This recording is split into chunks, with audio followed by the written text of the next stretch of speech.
Expansion is in the air, and the UFL, we have the top 10 markets eyeing for entry in 2026. So you want to stick for this. So the United Football League, as we know, plans to expand beyond its current 8-team structure, targeting 2 new teams in 2026 from what we're hearing from sources. We have a breakdown of the top 10 markets the UFL could add to the mix in 2026. We'll hang on that in a second.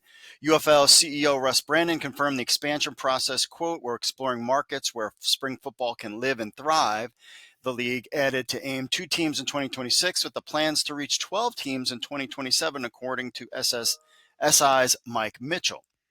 That's kind of where things are at right now. So the sources tell us there will be a team added to the XFL and USFL divisions to keep everything even. With the Sea Dragons returning to spring football landscape, that really leaves one spot open for 2026. So you heard it right. The Seattle Sea Dragons are looking like the main team that is definitely coming back in 2026. Their market is good. They already have stadium deal in place. Everything is just to basically turn it back on and make sure they can schedule times, et cetera, et cetera. But they don't have to worry about that for 2025.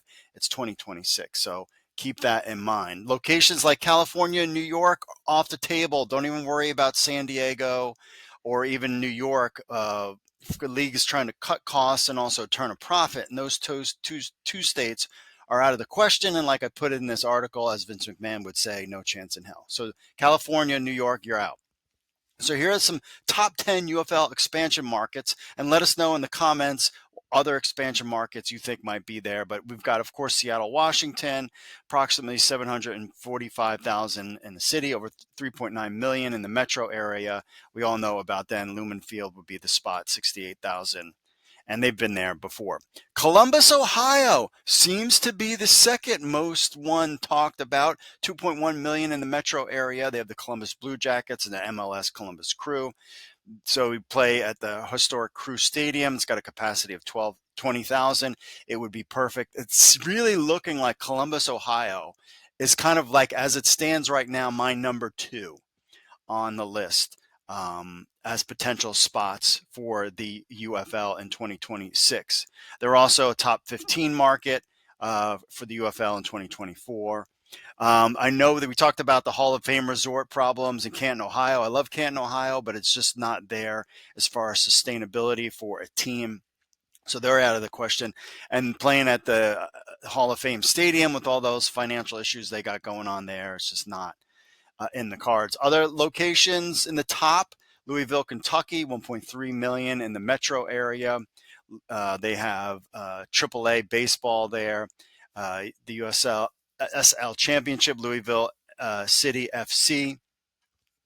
Possible venues would be the L&N Federal Credit Union Stadium, home of the Louisville football team. So that is a potential place I've been hearing about too. I would definitely put that at third.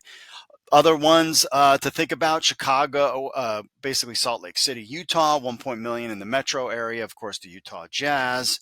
Chicago, Illinois. This would be a good spot. I mean, that's a good football town, a big market that knows spring football. That could be too big, as there are lots of choices. However, watching football in the spring for people in Chicago might change some for those diehard Chicago football fans. Having being able to watch football in the spring could be an opportunity as well. They could do SeatGeek Stadium, again, another one, 20,000, former home of the Chicago Fire.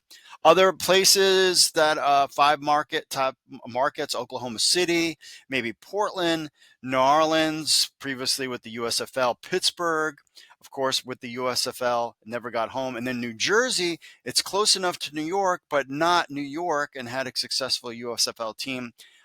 That's what those are just kind of rounding out at the top 10 as of today. That could change as time goes on. I'm starting to hear other locations as well.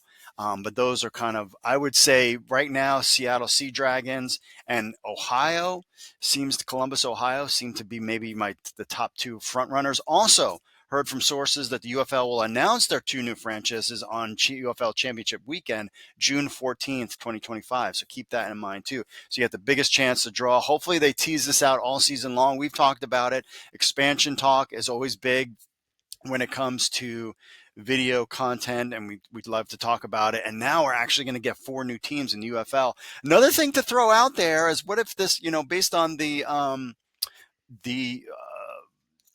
press release, it says new locations. It doesn't really say expansion.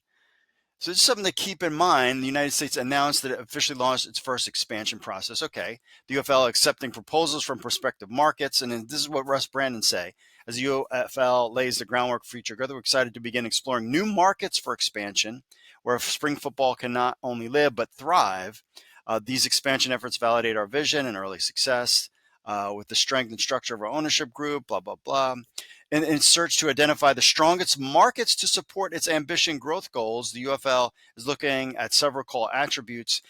I would throw this out here. I mean, keep in mind, maybe other locations could get shifted around a bit too.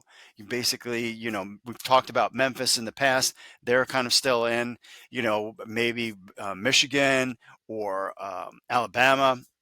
Birmingham, as in maybe not the venues that they're in, maybe switch locations, or they can play around with that kind of stuff too.